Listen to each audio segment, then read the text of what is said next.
Hi everyone, welcome back to my YouTube channel. I'm Dr. Manisha Vaisla. Today we are going to do a drug picture that is Allium sativa. आज जिसकी हम बात करने वाले हैं उसको बोलते हैं एलियम सटाइवा और अगर हिंदी में बात कर ले तो इसको बोलते हैं लहसुन.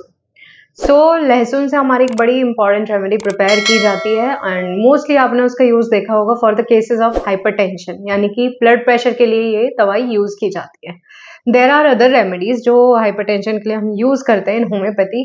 मोस्ट पॉपुलर बोल सकते हैं हम तो rauwolfia is one of the remedy, लेकिन आज एलियम सटाइवा के बारे में भी जानते हैं. स्टार्ट करते हैं इसके कॉमन नेम से. Common name is garlic. That is लहसुन. Family, it belong to the family of liliaceae family से बिलोंग करता है. और भी अदर रेमेडीज है liliaceae. Allium cepa is one of the important remedy जो आप जानते हैं. अनियन, उसको अनियन बोलते हैं, प्याज, लेकिन वो हमारा मोस्टली उसका आईज रेस्पिरेटरी सिस्टम पे काम करती है. वहीं मैं बात एलियम सटाइवा की कर रही हूँ तो it work better. It also act on respiratory system, GI system end of course the blood vessels. But most importantly जो हमें याद रहता है वो याद रहता है हाइपरटेंशन के लिए. आज इसके बारे में बात करने वाले हम. देन द प्रिपरेशन, ये प्रिपेयर कैसे की जाती है. टिंक्चर ऑफ फ्रेश बल्ब, जो इसका बल्ब होता है उसका टिंक्चर बना के इसको प्रिपेयर किया जाता है. अब बात कर लेते हैं इसके स्फीयर ऑफ एक्शन. बहुत बड़ी रेमेडी नहीं है, छोटी सी रेमेडी है, तो सीधा बात करेंगे point two point so that easy to understand or easy to remember the points, right? पहले बात करते हैं. Dr. Teste places Allium sativa in the Bryonia group along with Lycopodium, Digitalis, Nux vomica, Colocynth, Ignatia, all of which act with much power on carnivorous animals and hardly at all on herbivorous. These are the remedies जिसके ये Allium sativa जिस range में रखी जाती है, जिस group के साथ रखी जाती है. तो mostly the person who are carnivorous diet, that means they eat a lot of meat, right? Non-vegetarians जो होते हैं हमारे, उसमें आप इसको रखते हैं. Then all are suited to the person who are disposed to excess at table, खाते ज्यादा हैं, have strong constitution, dark complexion, firm flesh, though occasionally disposed to obesity. कभी कभी obese मिलेंगे ऐसे लोग, but वैसे strong constitution है इनका and they are dark in complexion, firm flesh. This is the description by Dr. Teste. Allium sativa patient is rather than gourmand than a glutton. That means the person who eat a lot, drink less. ठीक है? It suit person who eat a great deal more than they drink. यानी कि पानी और चीजें जो भी वो ड्रिंक्स है नॉर्मली वो कम लेते हैं, बट खाने की बात करें तो they eat a lot, right? अगर मैं इसके मेंटल स्फीयर की बात करूं तो there is so much of anxiety and impatience. These kind of patient कैसे होते हैं कि इनको बहुत एंजाइटी होती है, बहुत इम्पेशंस होते हैं. ये फियर्स ही वांट रिकवर. अगर कोई छोटे से बीमारी हुई है तो इनका मेंटल स्फीयर कैसा होगा कि इनको डर लगता है कि they want recover from this disease या दैट डिसीज, जो भी उनको बीमारी है. That he want be able to bear any medicine. Arsenic help जैसा, ठीक है, कहीं कहीं एकोनाइट जैसा, दवाई भी लिया तो भी कोई फायदा नहीं होगा, जो कि एकोनाइट में है, right? Fear of being poison like rhus tox, hyoscyamus, वैसा वाला फियर है इनको. Now it is the remedy for dyspepsia. बोल दिया when the person eats a lot, तो डिस्पेप्सिया की कंप्लेन हो सकती है, right? It is used in case of chronic dyspepsia in old people. Old age में आके जब बहुत टाइम तक वो डाइजेशन के इश्यूज रहते हैं पेशेंट को, तो आप यूज कर सकते हैं. Fleshy person whose bowels were deranged by least irregularity of diet. मतलब अगर हल्का सा भी डाइट में चेंज है उसकी वजह से अगर डिस्पेप्सिया हो रहा है, सिम्टम्स आ रहे हैं, then you can think of this remedy. And also use in case of diabetes mellitus. Doctor Teste also greatly relieve the cases of diabetes mellitus. Allium sativa diabetes mellitus के लिए भी use की गई है. Then the pain of allium sativa. Pain, type of pain समझते हैं allium sativa के किस तरह के पेन होते हैं. प्रेसिव विद इन आउटवर्ड, अंदर से बाहर की तरफ ऐसा लगता है प्रेसिव पेन है उसको, ठीक है. डिस्टेंसिव, फूलने जैसा, like bryonia, right? Then stinging और बर्निंग टाइप ऑफ पेन. अगर लहसुन आप रगड़ोगे तो उसमें से जो हमारा निकलता है कहीं ना कहीं जलन कॉज करता है, ठीक है, ईचिंग कॉज करता है, बर्निंग कॉज करता है, तो वैसे इसके पेन भी है. और स्टिंगिंग विद पैरालिटिक वीकनेस और टीयरिंग एंड क्रैम्पिंग पेन, ठीक है. ये तो हमारा मोस्टली जीआईटी बोला, हाइपरटेंशन बोला एंड रेस्पिरेटरी की बात करते हैं हम, ठीक है. रेस्पिरेटरी में it is used in case of chronic asthma, जहां पे बहुत टाइम से अस्थमा है, ठीक है, chronic patient of asthma. Asthma की अगर मैं बात करूं, there is constant rattling of mucus in bronchi like Antim tart, ठीक है. एंटिम टार्ट में भी कांस्टेंट रेटलिंग होती है बट निकलता नहीं है.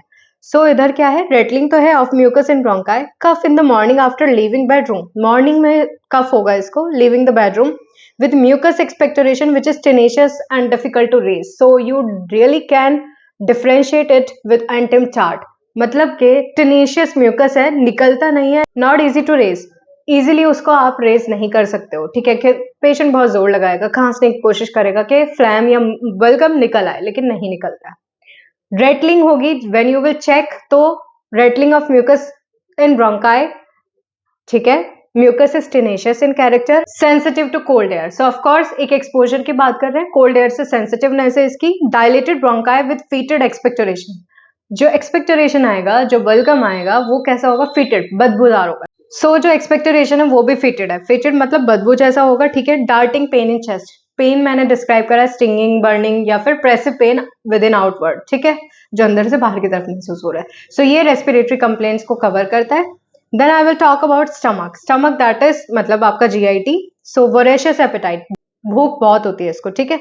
बर्निंग इरेक्टेशंस, कैरेक्टर याद रखना कि बर्निंग टाइप ऑफ पेन होता है तो इसका इरेक्टेशंस कैसे, तो जलन होता है, ज्यादा खाने के बाद जब खाना डाइजेस्ट नहीं होता तो कैसा होता है? जलन लगती है इसको। Burning eructation, least change in diet causes trouble, हल्का सा चेंज डाइट में हुआ, रूटीन से बाहर गए या बाहर का कुछ खा लिया, अलग से खा लिया, then the person will suffer from dyspepsia, ठीक है। There is much sweetish saliva after meals and at night. इसमें एक और इंपॉर्टेंट चीज ये याद रखने की, डिस्पेप्सिया के सिम्टम्स आ रहे हैं, उसके साथ क्या है कि इसको बहुत ज्यादा क्या होगा? सलाइवा बनेगा after meal, specially at night, ठीक है। ये दो इंपॉर्टेंट पॉइंट हम याद रखेंगे। एक और सेंसेशन ऑफ हेयर होता है इसको ऑन टंग, जो कि एक दो रेमेडीज में हमने पढ़ा है, नेट्रोम्यूरन साइलिशिया, जिसमें हम लिखते हैं sensation of hair on tongue. So allium sativa is one of the remedy, add कर लीजिए अपनी लिस्ट में, एलियम सटाइवा भी उसी में आती है। तो I will read 2 lines from boric, जो कि बहुत अच्छे से आपको याद करनी है, जो मैंने पहले भी डिस्क्राइब किया आपको। अडप्टेड टू फ्लैशी पर्सन या subjects with dyspepsia and catarrhal affection. Dyspepsia GI affection हो गया एंड कैटरल अफेक्शन आपका रेस्पिरेटरी अफेक्ट है। High livers patient who eat a great deal more, specially meat, जो लोग खाते ज्यादा है, specially non vegetarian that is meat, then they drink, पानी इनटेक कम होगा, या अगर किसी और फॉर्म में वो पानी ले रहे हैं देन वो भी कम होगा, बट ड्रिंक्स इनके कम होते हैं, ठीक है। Pain in hip, pain in psoas and iliac muscle, ये बोल्ड इटैलिक में लिखा हुआ है, तो that is the verified symptom. अच्छे से इसको याद रखेंगे कि इसमें हिप पेन के लिए भी दी जाती है। Then pulmonary tuberculosis, so one of the remedy for TB। अब TB जैसे केसेस में अगर आप इसको दे रहे हो तो इसमें क्या होगा?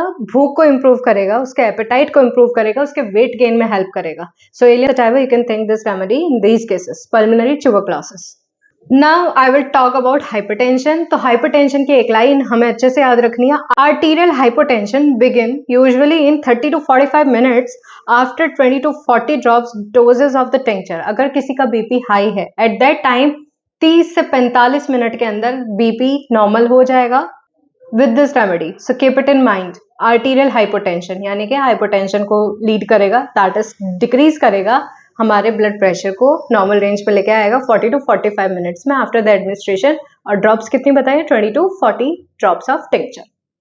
So this is about the hypertension. Female reproductive system पे भी इसका एक्शन याद रखते हैं, तो यू कैन कोरिलेट। डिस्पेप्सिया है, मोस्टली देखना गैस्ट्रिक हेडेक बहुत लोगों को मिलता है, तो इसके साथ हेडेक भी हो सकता है, बट दिस हेडेक बेटर होता है जैसे ही आपका डिस्पेप्सिया के सिम्टम्स कम होते हैं। एंड एक और सिम्टम है दैट इज हेडेक। हेडेक में एक और कैरेक्टरिस्टिक है कि headache better by appearance of menses. अगर देखा जाए तो एलियम सीपा भी यही सेम मोडालिटी के साथ है, लेकेसिस में भी होता है कि इसकी most of the complaints get better by the menses. जैसे फ्लो ऑफ मेंसेस आएगा अच्छा हो जाता है, उसकी कंप्लेंट्स खत्म हो जाती हैं। सो एलियम सीपा भी इसमें, एलियम सटाइवा भी है, लेकेसिस ऑल्सो, साइक्लेमन भी आता है। So these are the remedy, keep it in mind, क्या क्या मैंने अभी आपको बताया। पल्मोनरी ट्यूबरक्लोसिस के लिए I will tell you something. Cough and expectoration diminish करता है उसको, ठीक है। कफ जो बन रहा है और जो एक्सपेक्टोरेशन बलगम अंदर बन रहा है, म्यूकस जो बन रहा है, उसको डिक्रीज करेगा।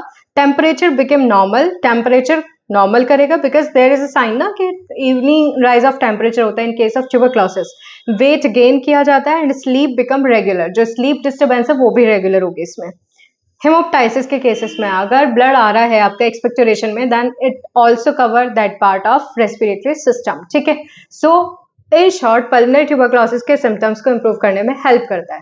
सो this was all about allium sativa. I hope it is clear, it is nothing 30 mark का जैसा कुछ नहीं है, you can remember it. Summarise कर देती हूँ। पहली चीज हाइपरटेंशन के लिए, सो आर्टीरियल हाइपोटेंशन कॉज करता है जब इसके 20 से 40 ड्रॉप दिए जाते हैं टिंचर के विद इन 30 to 45 मिनट, ठीक है। दूसरी चीज रेस्पिरेटरी पे अफेक्ट करता है, तो रेस्पिरेटरी में क्या बताया, पल्मोनरी ट्यूबरक्लोसिस के केसेस में दिया जा सकता है या फिर अस्थमा के केस में दिया जा सकता है, जहां पे सिम्टम्स कैसे हैं कि कफ है, रेडलिंग ऑफ म्यूकस है इन ब्रोंकाई, देन एक्सपेक्टोरेशन बहुत लेस होती है, टेनेशियस होता है, difficult to raise in case of asthma, ऐसा मिल सकता है आपको। पल्मोनरी ट्यूबरक्लोसिस में हेल्प टू वेट गेन, ठीक है। Then evening rise of temperature जो हो रहा है उसको डिक्रीज करेगा आपके, एंड एक्सपेक्टोरेशन है उसको भी डिमिनिश करता है। सो पल्मोनरी ट्यूबरक्लोसिस एंड अस्थमा, मतलब इन शॉर्ट रेस्पिरेटरी कवर हुआ। जीआई में क्या बात कर रहे हैं कि ये पर्सन का जो एपेटाइट है वो ज्यादा है, और क्या पसंद है इनको ज्यादा, eating a lot of meat, इसलिए इसको ग्रुप किया गया है इन ब्रायनिया लाइकोपोडियम जैसे मेडिसिन के साथ, जहां पे भी same way the person eat a lot of meat, right. So इसको ऐसे ग्रुप किया गया है। नाउ फीमेल के लिए मैंने बताया हेडेक के लिए दे सकते हैं, and headache better by menses, वो इंपॉर्टेंट है। रिलेशनशिप में मैं पढ़ देती हूँ एक बार। Allium sativa according to doctor Teste, जो मैंने फर्स्ट लाइन आपको बताई थी, belong to bryonia group including lycopodium, nux vomica, colocynth, digitalis and ignatia, which affect deeply all flesh eating animals and hardly at all vegetarians. So जो लोग ज्यादा non vegetarian लेते हैं उसके लिए बहुत अच्छा काम करती है। Complementary medicine is arsenic, antidote by lycopodium. So guys, this was all about Allium sativa. छोटी सी ड्रग है, आप अच्छे से कर सकते हैं, ठीक है। So we'll meet in the next video with a new topic, and till then take care of yourself, and if you like my video please share and subscribe.